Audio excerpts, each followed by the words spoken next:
There was a lot of accusations too, disinformation about the lack of transparency on my part. Fact of the matter is, in my 9 years, I've held somewhere around 40 public meetings where lands, I've seen some of the documents, the notices that went out where land claims were actually on the agenda. And now people are saying, I don't want to talk about it. Take for example, the latest one that came out in the media is that we haven't held any public meetings in 18 months. Well, the last meeting we held, the last public meeting, was on September 24th. It was from last year. And we had planned on having another meeting in November to discuss the finances of the band. But unfortunately, our finance team was not ready because prior to the holidays, they had to close some books on before we went into the holidays. So they were not ready. After the holidays, we were talking about holding a public meeting, and then we started to get word about this pandemic, possible pandemic. So we started watching that closely. So yes, it's been almost a year since the last public meeting, but the last 6 months, going on 7 now, have been under the pandemic, where no public meetings can be held. I know some say we could do it because the provincial government tells us we can. We can meet 250 people in one place. But that's not up to them to decide. There's still many people out there whose lives might be put at risk by this pandemic. So public meetings have to be free and open, without limitations. And I've said it before, COVID-19 imposes a limitation on those gatherings. And like I've said in the media, if one person says I couldn't make it to that public meeting because I was afraid of getting sick, it invalidates the entire meeting.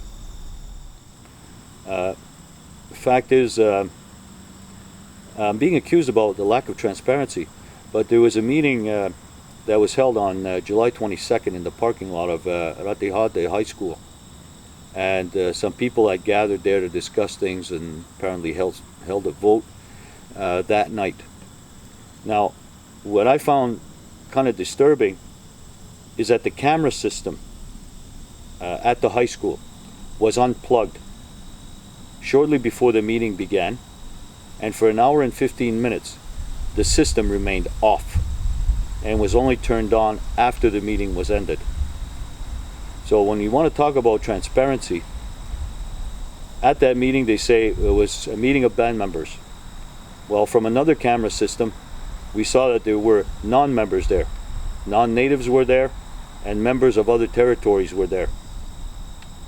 So why shut off the camera system? What was it you wanted to hide? So transparency applies with everybody. If someone wants to advance an agenda of some sort, but turning off the camera system was not an exercise in transparency at all. This thing has been in the works since last August 6th of last year. And during that time, it kind of pops up at the very time when we were talking with Mr. Gaulin. Mr. Gaulin having his interest on our title. And Mr. Gaulin, under the memorandum of understanding with him, he is to hold on to the lands and repatriate the title back to us. So under that agreement. And it just so happens it was about that time that this non-confidence started coming out. And to add to this public meeting, from what we saw through some of the camera systems there, that yeah, there was some social distancing, some not wearing masks. This meeting was held, you have to understand, during the pandemic. This was 10 days before our first cases appeared in the community. 10 days before. Now, the danger has always been the pandemic, the infection rate, the death rate, our underlying conditions in the community. I think it was very poor timing. I think it was even careless to hold that kind of meeting in the middle of a pandemic. And then going out and pretending it was in the best interest of the community. Now, 90 people apparently took part in this meeting. There are 1,500 people within the immediate territory. About 800 members off. Many people were not notified. And I've said this before, that there has to be a process, and the process has to be open and free to all our members. Now, as this vote stands, it violated the rights of many of you out there who were not notified, who were not giving any prior information whatsoever on the purpose and the necessity of such a vote. So again, what is the purpose behind all this? I have to add, I was really wondering why the non-confidence was aimed at myself and Vice Chief. And the Vice Chief position, according to election code, and some of these people in this group did study the election code. According to their 18-page demand letter, they quote several articles, so they studied the code. And the part where the Vice Chief comes in is simply in the event something would happen to me, if I fell sick, or if I wasn't Grand Chief anymore for whatever reason, the Vice Chief would simply take over the council business until such time as I'm replaced or I come back. The responsibility of consultation remains with the Grand Chief. So why the Vice Chief in the non-confidence? Well, it's been part of our ongoing struggle at council. I know there was one in particular at the council table who's been promoted as the one to take my place.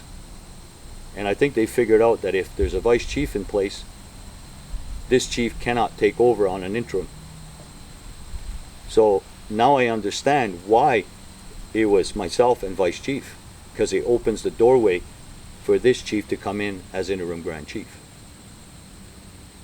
So there's a lot of maneuvering, a lot of planning going on behind this, and not for the best interest of the community.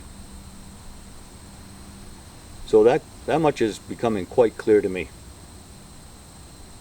So I'm hoping people are going to use some reason and common sense and see that meeting for what it was. It was a year into planning. It was 90 people who think the same, 1,500 people on our territory. So 1,400 people plus were not even advised of this meeting or the purpose for it. All in the middle of a pandemic. Well, it makes you think.